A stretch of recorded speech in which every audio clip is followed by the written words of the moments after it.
Okay, back here again. Another loaf of bread for you. Hopefully you're hungry. This one's small, but it's dense. And it's going to fill you up. Hopefully. That sounded dirty. It's going to fill your belly up. Less dirty. Okay. Epictetus. Sharon LaBelle translation. The surest sign of the higher life is serenity. Moral progress results in freedom from inner turmoil. You can stop fretting about this and that. If you seek the higher life, refrain from such common patterns of thinking as these. If I don't work harder, I'll never earn a decent living. No one will recognize me. I'll be a nobody. Or, if I don't criticize my employee, he'll take advantage of my goodwill.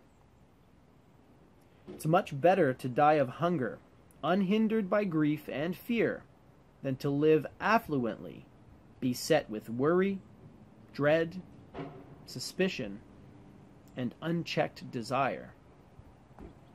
So this is the big one right here, in my opinion. This is the bombshell. And it's not a bombshell because everybody understands this instinctively. At least everybody that I talk to about this stuff, it's like, of course, it's a no-brainer.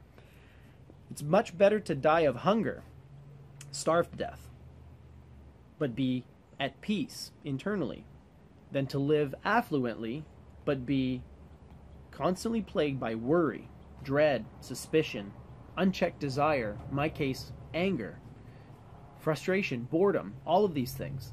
What good is being a millionaire or a billionaire or whatever material circumstance, you favor? What good is that circumstance if internally you're miserable?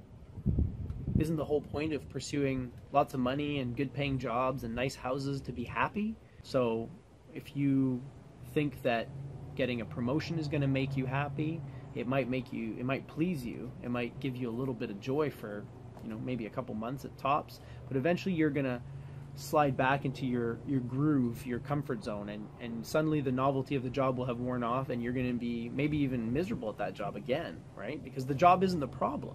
The problem is misery, unhappiness, frustration, boredom, unrealistic expectations. And no matter where you go or what job you have, you carry those with you everywhere. You can't get rid of them by just going to a new job. So we've all been conditioned to do this, or at least I know I was, and I know a lot of people who've been brought up to sort of pursue the external and not worry too much about the internal. So how do we get over that? How do we change this? Well, Epictetus says, begin at once a program of self-mastery. But start modestly with the little things that bother you. And this is why I really love this passage, because when I read it a couple days ago when I was camping with my 3 kids and my wife and a bunch of our friends, I felt it. I felt that anger, so the frustration. So then he goes, begin modestly with little things. So what are some little things? He says, has your child spilled something? Have you misplaced your wallet? Say to yourself, coping calmly with this inconvenience is the price I pay for my inner serenity. For freedom from perturbation, you don't get something for nothing.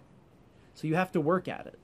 It's not easy, and even if you practice every day, and I can tell you with utter honesty that I live and breathe this stuff every day, but it doesn't matter because my kid will spill a drink and I will have to because they're so clumsy. But again, so let's continue on because he has some good advice for me, and I love when I read something and it's like timely for me. It's like I'm going through something and I read the right thing at the right time.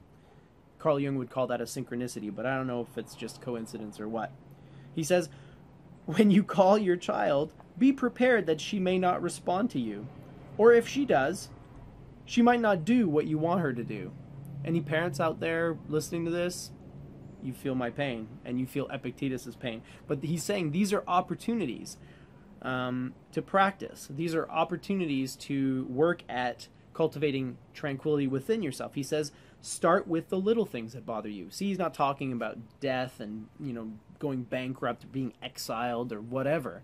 He's talking about little things. So when you call your child, don't expect her to come running. And if she comes running, don't expect her to do what you asked her to do, because your past experiences should tell you otherwise. Okay? And if you expect those things and it doesn't happen and you fly off the handle, guess who's to blame?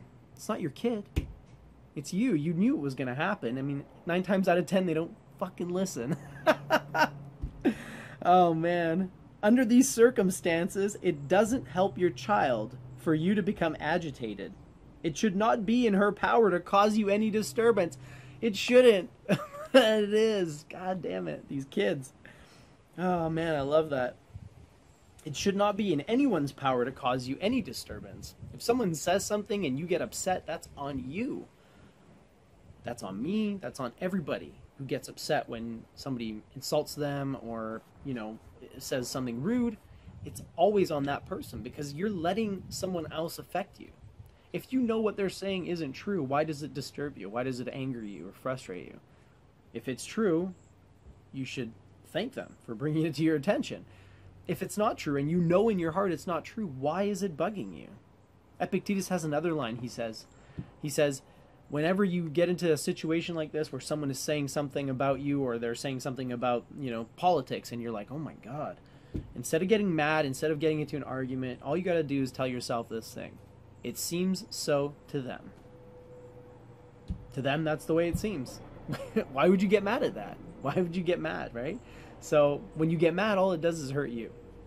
So anyways, again, speaking from experience, not trying to tell you how it is for you, but maybe it's like that for you. Maybe this will help. If it does, I feel very blessed. So thanks for watching.